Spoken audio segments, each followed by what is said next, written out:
the remains of a more unusual project stands outside Nanjing.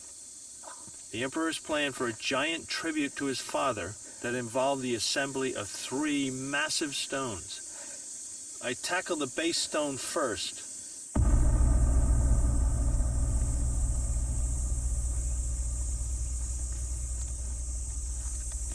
It's like a small mountain, but there's more.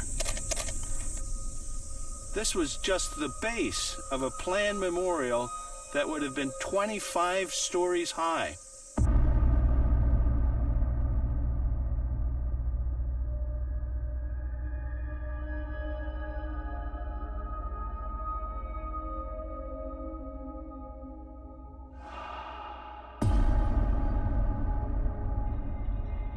The emperor's plan was insane and was never actually completed because it would have weighed 34,000 tons, and that would have been impossible to move.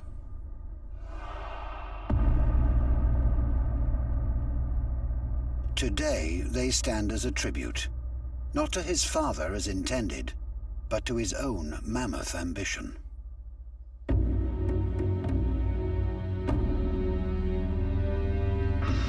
In nearby Nanjing, the design, construction, and launching of the treasure fleet was no less impressive and far more successful.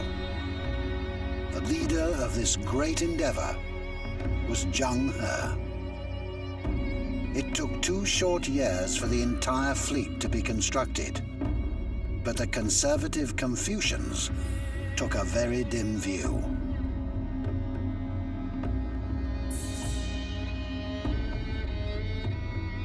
The central tension in 15th century China was between the eunuchs, who were close to the emperor and wanted to make money and were willing to try new things, were willing to explore, and were very much dominated by the Zheng He camp. The Confucian scholars, on the other hand, were rooted in the past. They had a stake in the way things had always been done, and they did not want to try new things, did not want to explore.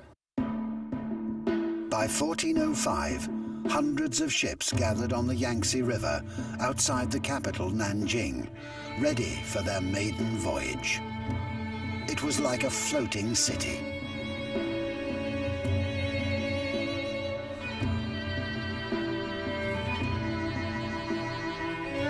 The ship's cargo bays were filled with the best that China had to offer. Tons of the finest silks, and the world-famous blue and white Ming porcelain that would be prized among kingdoms across the Indian Ocean.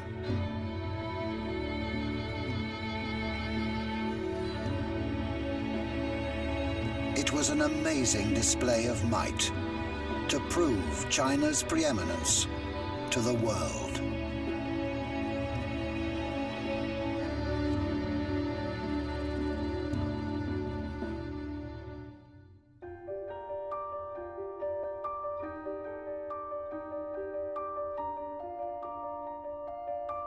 On the eve of the voyage, Zheng He had a simple tribute to his father engraved.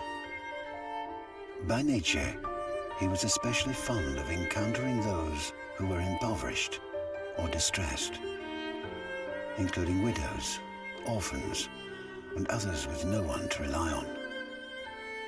There was no one in this community who did not look up to him.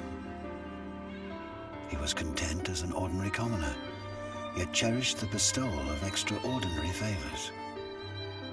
It is fitting that he should have had offspring, illustrious in their own times.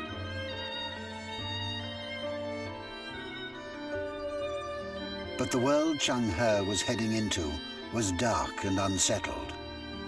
A final offering to the patron saint of sailors, Tian Fei, requested her blessings.